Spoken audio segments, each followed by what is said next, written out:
Well, that was hard work. That took me a while to get it started. It took me like 5 attempts of starting that stream then. So apologies for the late start, and also apologies that I am not a 5 foot Irishman and you're not a leprechaun. Thinking of magic internet money here. Um, CVO is also not here. I think Magic might drop by, but we'll see. Um, yeah, apologies, I'm not wearing a Santa hat as well, being Christmas week and everything. But let's get straight into the charts, possible setups that we can see. I'm not really going to go over the weekend price action because, well, it's the weekend price action. And it is what it is when it comes to that. But I'm going to go over a pretty much lowdown of the members stream that we had yesterday. I'm going to go over some of the things that have occurred so far today, possibly some of the ways you could have seen it. Maybe traded it, but they've not been the best trades today. There was some in the morning, but if you didn't take them, well, you were kind of left out to dry for the rest of the day so far. So first off, obviously on Saturday we came down, well, Friday night for the most of the Americans in here, tapped the top of the golden pocket, but we've not really gone anywhere. It's not the most bullish of signs when you don't get like a big bounce from a type of golden pocket. So be aware of this. And currently in the group, in the member stream, we mentioned we are looking for the lower end of that golden pocket on that naked point of control. It's a big area, and the fact that we've ranged above it as we have, it's brought a lot of liquidity in that. And I'm going to go over that when I go onto the XO charts. So this is the kind of setup that we're looking for. Now, the trade that was given in the morning was this daily. Now, it was untapped and effectively still is if you want to go on a technicality, because we were a few dollars off, but I'm counting it as tapped. You came down to it, you front ran it a little bit, got the bounce. You can see here if I zoom in. You then tried again, didn't quite tap it, but you effectively swung failed the other low. Now, if we go over to XO and zoom into this area, you can spot that it was a really weak attempt of pushing it down. So if you're looking at the volume here, and you made the first attempt, high volume, 7.5 there, and then followed by a $5.5 million candle there. So this is relatively high volume, given Monday morning first thing. And then on the second attempt of going lower, the volume just was not there. It was a weak second attempt of breaking the high. And you'll find this oftentimes when looking at volume and breaks of levels. You'll make an initial attempt, be high volume, then the second attempt that's low volume, well, it then gets rejected and you turn around. And that's pretty much what occurred here. You can see you've got plenty of buying imbalances going away on the bounce, which, if you're using order flow there, your entry triggers to then jump into a trade. And you also had some point, a few minutes later, another 5-minute candle with a huge increase of open interest with more buyers coming in. So it's kind of like you're getting in here down at the lows on the bounce of the daily, the untapped daily. And then you've got confirmation here that, you're not the only one in here and people are trying to push the price up. And then you got the move up. Now, throughout the day, you came up to where is the local golden pocket from the weekend high. So let's pull that from this high to the low. You came right up to the golden pocket. And what did you have when you got there? Well, you had a load of buyers jump in here. This can go one of two ways. It's always, if you're looking for the short, this is not what you want to see. You don't want to see buyers jumping in as they're pushing through the golden pocket.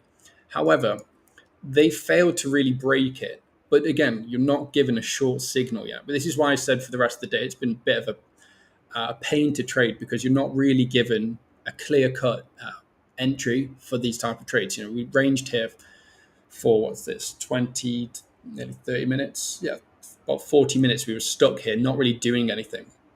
Now, we did a live trading session, and what we spotted in this session was, well, you did have bearish divergence from this high to this high.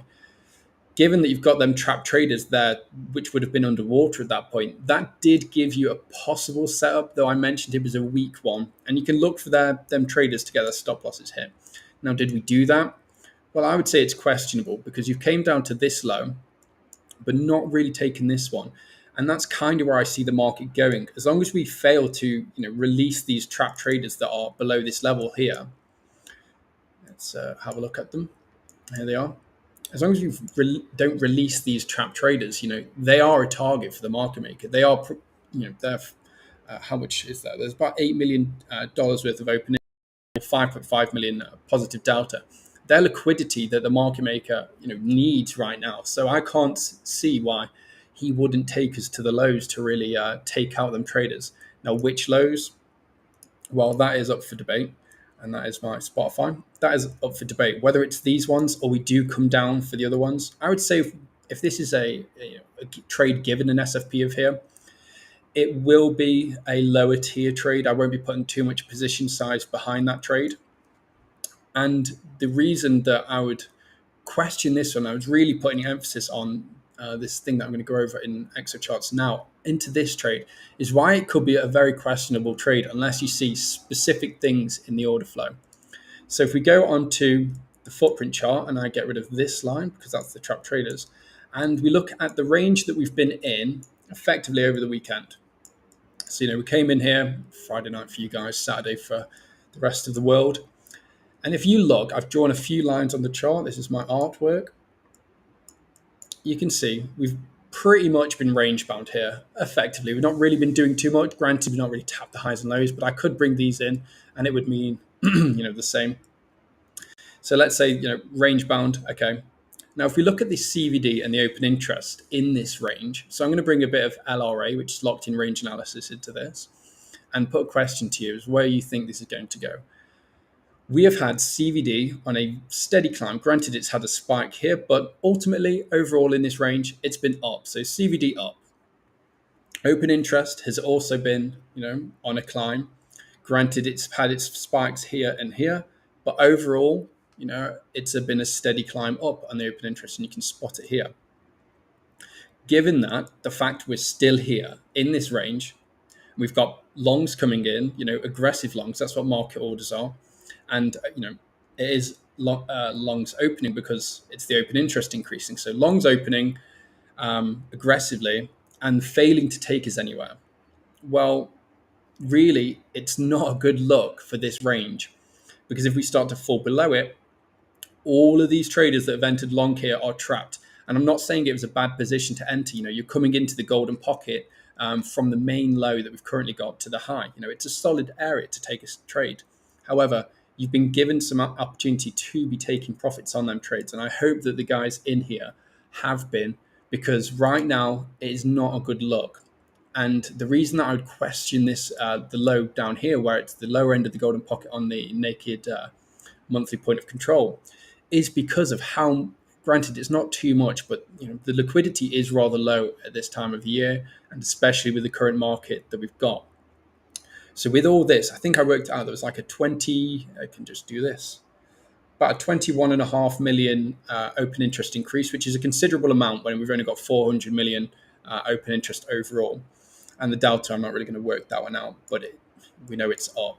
So when we come down here and break below the range, this area becomes heavy resistance, really heavy resistance. And the reason being is it's literally psychology.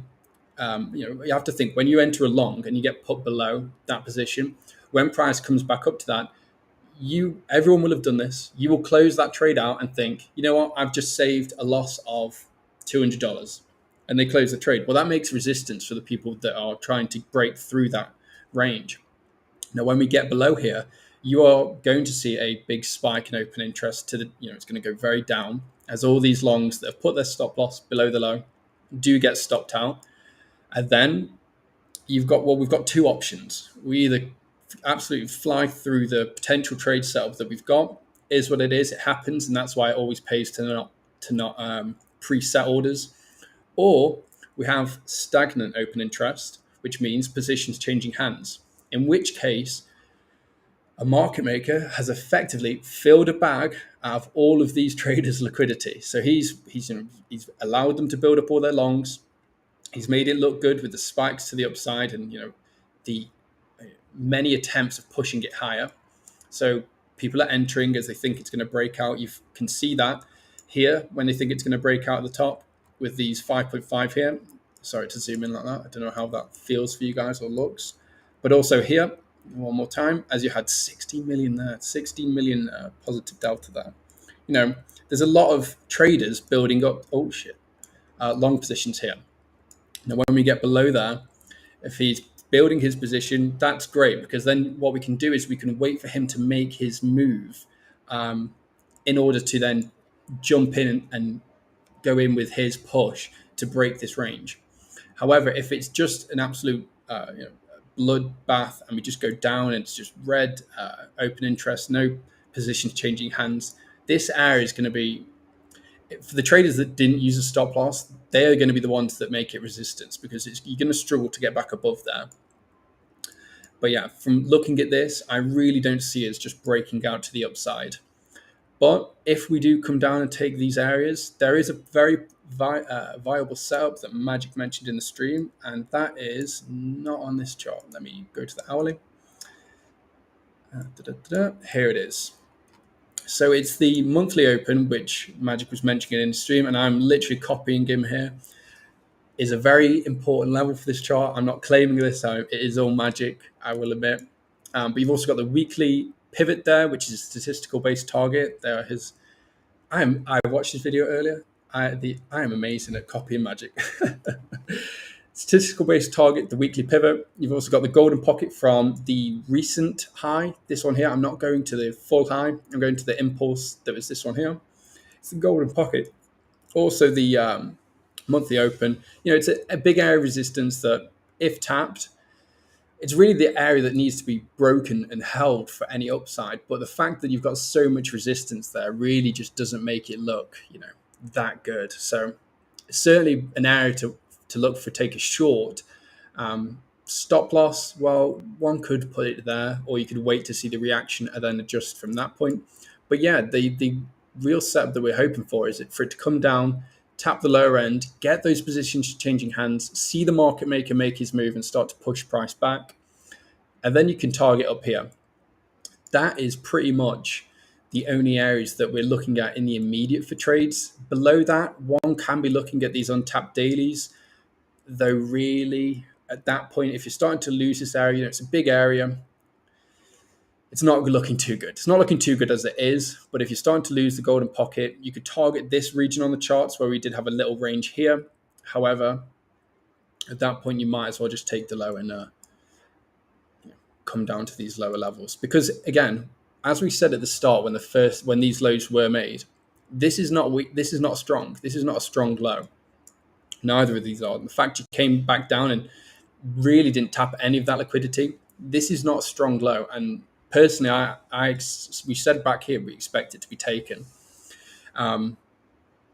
So, really, if you start to lose these areas, these are the points where you are trying to look. This, for me, will be a big hedge, where I hedge and I literally leave it, and I'm protected if we do come down to these lower areas. But if we claim it, obviously, we'll be happy days and we can get that rally up on its way. But yeah, you don't want to start losing these key areas on the charts. And I apologize, guys. Normally I hand this off to someone else, but it has been 14 minutes of me rambling. We've not got too much to go over, so it's quick and easy. It's not really too much for me to go over and say, so I'm going to cut it off here. No leprechaun and no CVO.